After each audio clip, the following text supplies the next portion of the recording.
চমক বলতে একমাত্র সৌরভ গঙ্গোপাধ্যায়। এছাড়া সাংস্কৃতিক বা শিল্পপতি মহলের তেমন কাউকেই দেখা গেল না বুদ্ধদেব ভট্টাচার্যের স্মরণ সভায়। কংগ্রেসের তরফে প্রদীপ ভট্টাচার্য, আব্দুর মান্নান, অমিতাভ চক্রবর্তীরা এলেও ছিলেন না তৃণমূল বা বিজেপির কোনো প্রতিনিধি। যদিও সিপিআইএম সূত্রে খবর, আলাদা করে আমন্ত্রণ জানানো হয়নি কাউকে। স্মরণ অনুষ্ঠানে ছিলেন সৌরভ, সঙ্গে ছিলেন তার দাদা স্নেহাশিস গঙ্গোপাধ্যায়ও।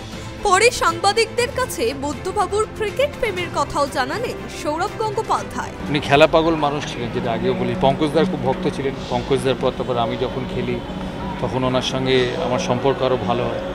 খেলার প্রশ্ন, খেলার কথা, ইন্ডিয়ার খেলা, কলকাতায় এলে ফিরে এলে আমার সঙ্গে দেখা করতেন।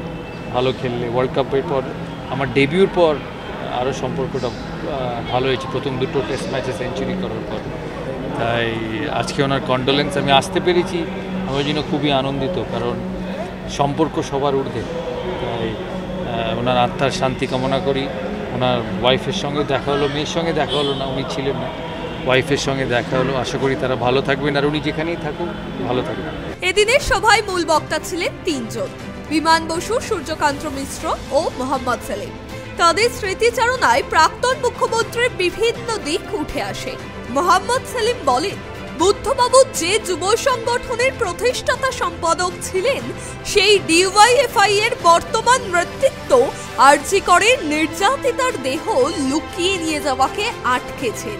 আজকাল আমরা পরিষদীয় কাজের সঙ্গে যারা থাকেন, ওতপ্রোতভাবে যুক্ত থাকেন, পরিষদীয় কার্যকলাপ পরিচালনা করার নেতৃত্ব দেন, তাদের মুখ থেকে যেসব ভাষা আমরা শুনি, যেসব কথা আমরা শুনতে পাই, যেসব লেখা আমরা দেখি, তা কিন্তু কমরেড বুদ্ধদেব ভট্টাচার্যের তার ঠিকুজিতে এটা লেখা ছিল না। কখনো সে ধরনের ভাষার সন্ত্রাস তৈরি করেনি, ভাষার সন্ত্রাসমূলক লেখার কখনো কলম ধরে, লেখায় কলম ধরেনি। এবং তারপরে আমরা দেখলাম যে কত অমানবিক, কত স্বার্থপর, কত দুর্নীতিপরায়ণ, কত দুষ্কৃতি দ্বারা পরিবেষ্টিত হলে প্রশাসন, মানুষ যখন বলছে ন্যায় চাই, বিচার চাই, তখন তারা কিরকম সমস্ত শক্তি দিয়ে মিথ্যাকে প্রতিষ্ঠা করার চেষ্টা করছেন। যে নতুন প্রজন্মের জন্য বুদ্ধদা ভেবেছিলেন তারা এগিয়ে আসবে, দায়িত্ব প্রত্যেক জেনারেশন, প্রত্যেক সমাজে, প্রত্যেক কালে সে সমস্যার সম্মুখীন হয়, এবং সেই প্রজন্ম সেই সমস্যার মোকাবিলা করার জন্য তার ভ্যারিয়েবলস, অস্ত্র শস্ত্র, যন্ত্রপাতি, ভাবনা, চিন্তা, দর্শন সে আবিষ্কার করে। এইভাবেই মানব সভ্যতার অগ্রগতি হয়।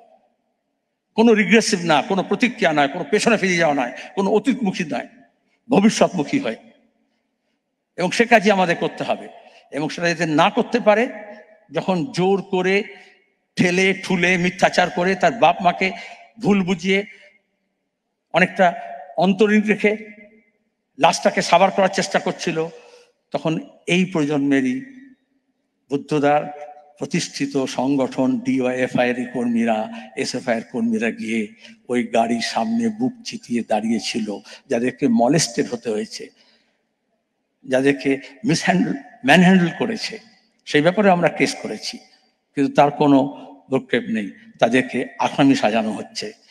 আজকে যখন এই বাংলার বুকে আসামিরা বুক দাপিয়ে ঘুরে বেড়াচ্ছে, সাক্ষী সাবুত লোপাট করছে, আর তখন যারা প্রতিবাদ করছে, ন্যায় চাইছে, অন্যায়ের বিরুদ্ধে রুখে দাঁড়াচ্ছে, তাদের শাস্তি বিধানের জন্য ভাবনা চিন্তা হচ্ছে। স্মরণ সভায় ছিলেন বুদ্ধজায়া মীরা ভট্টাচার্য, সন্তান সুচেতন। অসুস্থতা নিয়ে স্মরণ সভায় ভিডিও বার্তা পাঠিয়েছিলেন সিপিআইএম এর সাধারণ সম্পাদক সীতারাম ইয়েচুরি। ক্যামেরায় সূর্য শঙ্কর অধিকারীর সঙ্গে ত্রয়ন চক্রবর্তীর report, tribe TV Bangla, Kolkata.